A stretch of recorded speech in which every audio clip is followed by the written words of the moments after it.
A year had passed since Baek Joong-Hyuk ascended to the feared and prestigious position of the Heavenly Demon. During this time, a startling development occurred. A half-brother, who had fled after the conclusion of the fractional war, revealed himself and forged an alliance with the remnants of the old regime.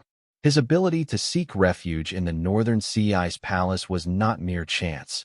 It was because his mother hailed from that frigid region, giving him a connection that allowed him sanctuary where few could survive.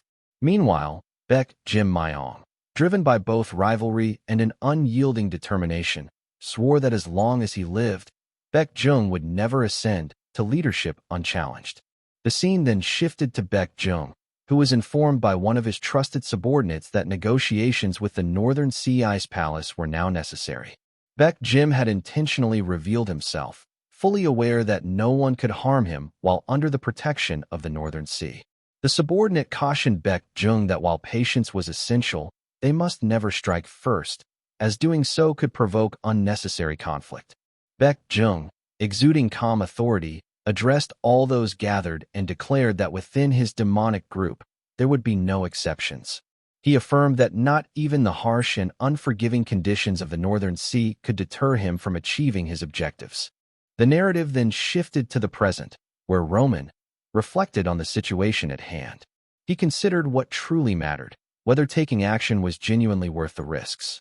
From the moment Kaidan had mentioned the existence of the orcs, Roman recognized that these creatures could no longer be ignored in determining Dimitri's future. That said, he also knew that Dimitry need not take unnecessary risks. With careful consideration, Roman decided that he would accept the proposal, but only under specific conditions. The first condition stipulated that, in exchange for assisting the Luna Kingdom, Dimitry would formally take the Luna Kingdom as a vassal state, ensuring a lasting alliance and mutual protection.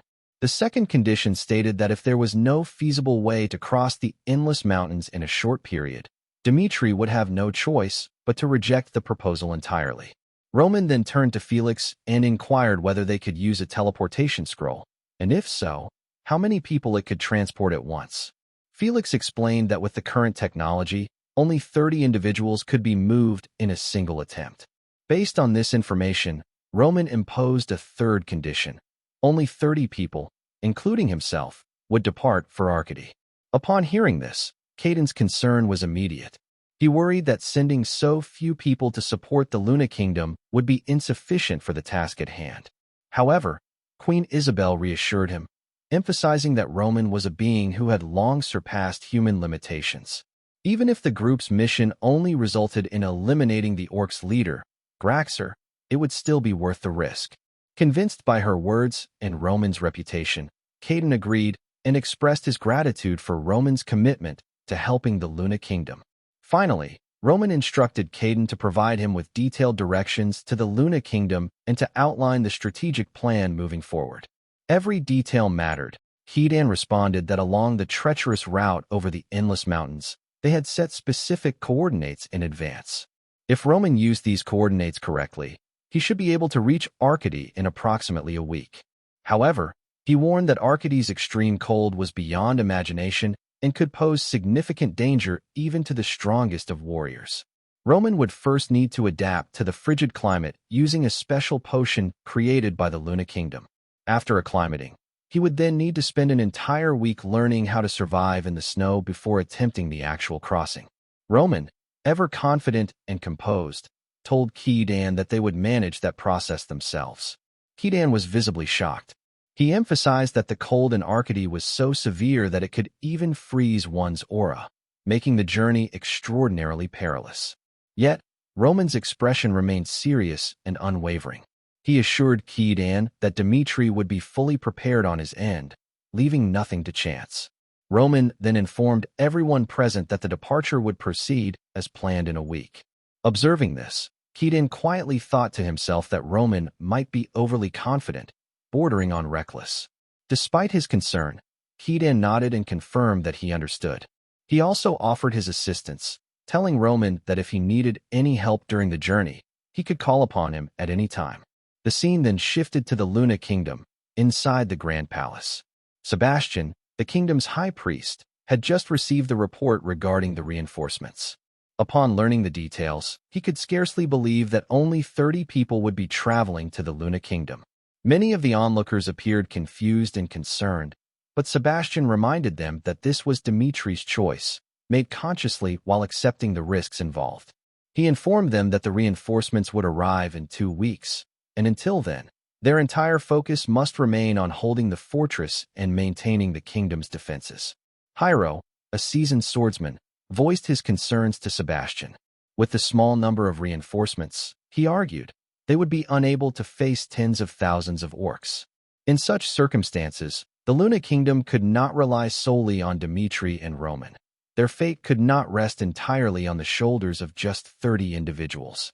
As the only human nation in Arcady, a country that had safeguarded its territory for generations, they had an obligation to protect their homeland and people.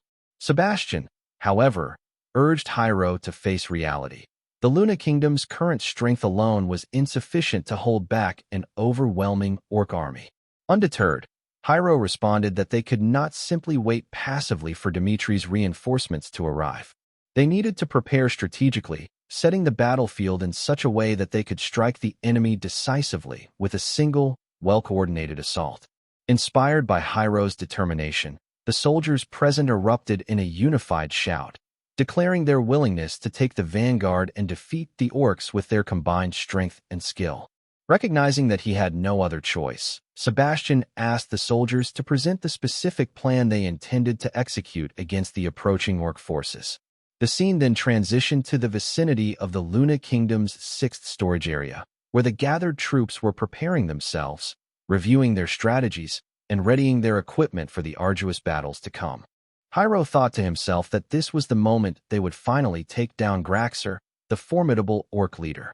He reviewed the plan carefully.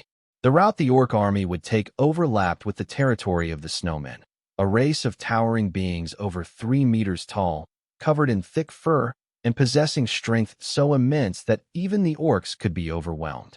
While a small tribe of snowmen could not single-handedly withstand an army of tens of thousands of orcs, their intervention was exactly what Hyro needed.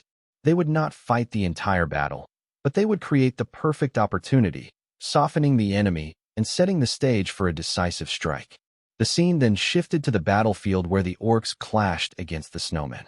As the colossal creatures engaged in combat, Hyro halted his soldiers, calculating the precise moment to trigger an avalanche and wipe out the orc army in one coordinated strike. Just as the plan was about to be executed, one of the orc leaders spotted Hyro. Shock coursed through him. He could hardly believe they had discovered his presence. Panic rippled through his troops as the soldiers shouted in alarm, realizing they were completely surrounded by orcs.